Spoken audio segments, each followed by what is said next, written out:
He's 100% correct. Look at all the billionaires we got. I just named some of them.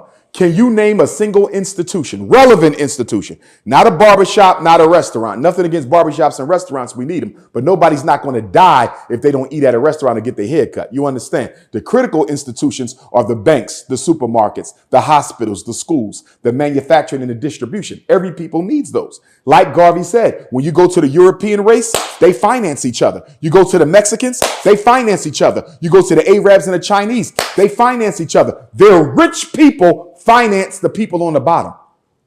You don't see that in Black America. I just saw an interview where somebody was talking to a European Jew. You know what he said? He said, the reason Jewish people celebrate their billionaires is because they know when one of us becomes a billionaire, several of them are going to become millionaires automatically. You see that? If he's rich, I know I'm getting a piece of it. So the wealth of one is automatically the wealth of all. You don't get that in Black America. Jay-Z's money is Jay-Z's money. LeBron's money is LeBron money. Oprah Winfrey, the richest woman in the history of the North American continent, Black or white, Oprah hasn't built a single institution in America for Black people. Nothing would be more embarrassing than if Oprah Winfrey leaves this earth. And I wish nothing on her because I love the sister. But when she goes to her ancestors, she's going to leave probably one of the biggest estates in human history. And you never use none of that money for your people during your lifetime. All these celebrities we got, they don't do nothing. What are we celebrating right now? 50 years of hip hop. This whole year has been a celebration of 50 years of hip hop, and nobody has had a conversation yet. Has hip hop benefited the Black community? Overall, has this been a plus or has this been a minus? Now let's go to the institutions. Hip hop is the most influential musical form in the world right now. 50 years. It is a multi-billion-dollar industry, of course, dominated by European Jews. But yet and still, many of these artists are very wealthy. Not a single institution has come from hip hop in 50 years. Am I supposed to ignore that?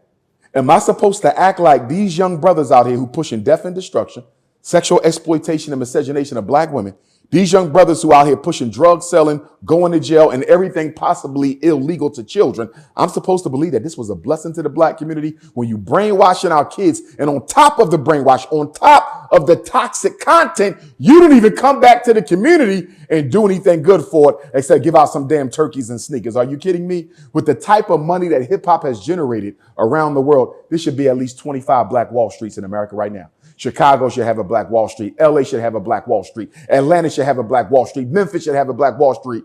Milwaukee should have a Black Wall Street. Little Rock should have a Black Wall Street with all the money that these gangster rappers are making, and yet and still they do nothing for their people. That is what Garvey is talking about. Yeah, and you would think after all that we done been through that will come a day in which we'll unite some way, you know. No, and I'm going to tell you why. Yeah. Because it takes love to unite. It takes anger to react. Trayvon Martin, we reacted. Michael Brown, we reacted. Breonna Taylor, we reacted. Philando Castile, we reacted. Sandra Bland, we reacted. Tommy Rice, we reacted. Dante, Amir, we reacted. And we needed to. Rebellions are important. You understand? Riots are important. Revolutions are better. You know why we never get to the point of revolution? Because in order for that rebellion and that riot to become a revolution, the people involved must be committed spiritually to the liberation of their people. A riot and a rebellion is nothing more than a temporary temper tantrum. It's a temporary temper tantrum. That's not going to change nothing. You need revolution, sustained activity. But the problem is, Black people are not motivated by love.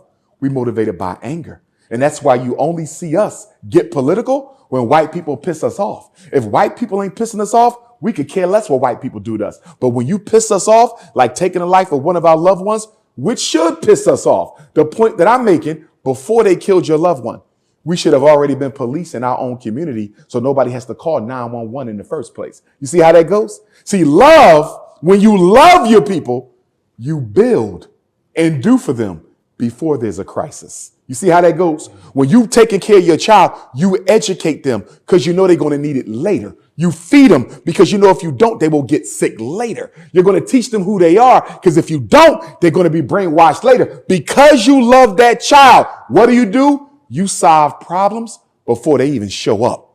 Black America never solves problems before they even show up, because you need love to solve a problem before it even shows up, and we don't have enough of it.